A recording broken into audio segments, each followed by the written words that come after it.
ഇന്ന് മിക്ക ആളുകളും ഇങ്ങനെയാണ്. കൂടെ ആരെങ്കിലൊക്കെ ഉണ്ടെങ്കിലേ ലൈഫ് കളറാവൂ എന്നുള്ള ഒരു ധാരണ അല്ലേ?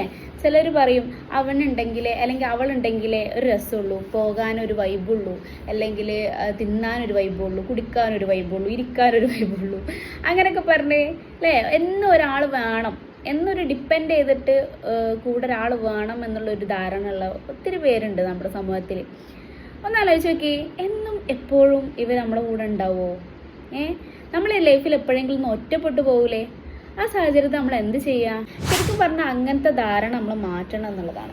കാരണം എപ്പോഴും ഒരാളെ ഡിപ്പെൻഡ് ചെയ്താൽ മാത്രമേ നമ്മളെ ലൈഫ് കളറാവൂ എന്നുള്ളൊരു ചിന്ത വെച്ച്, ഒരു തോട്ട് വെച്ച് നമ്മൾ നിന്ന് കഴിഞ്ഞാലുണ്ടല്ലോ നമ്മൾ പെടും. ഇന്നും എല്ലാവരും എല്ലായ്പ്പോഴും ഉണ്ടായിക്കൊള്ളണം എന്നില്ല. ജീവിതത്തിൻ്റെ യാത്രയിൽ നമ്മൾ പലപ്പോഴും ഒറ്റപ്പെട്ടു പോയേക്കാം. പക്ഷേ തളരാതെ തകരാതെ പിടിച്ചു നിന്ന് അത് അതിജീവിക്കാൻ പഠിച്ചാൽ അവനോളം വലിയൊരു ശക്തനില്ല എന്നുള്ളതാണ്. കുറച്ചൊക്കെ നമ്മൾ ഒറ്റയ്ക്ക് ഇരിക്കാനും ഒറ്റയ്ക്ക് നടക്കാനും ഒറ്റയ്ക്ക് ആസ്വദിക്കാനും ഒക്കെ പഠിക്കണം.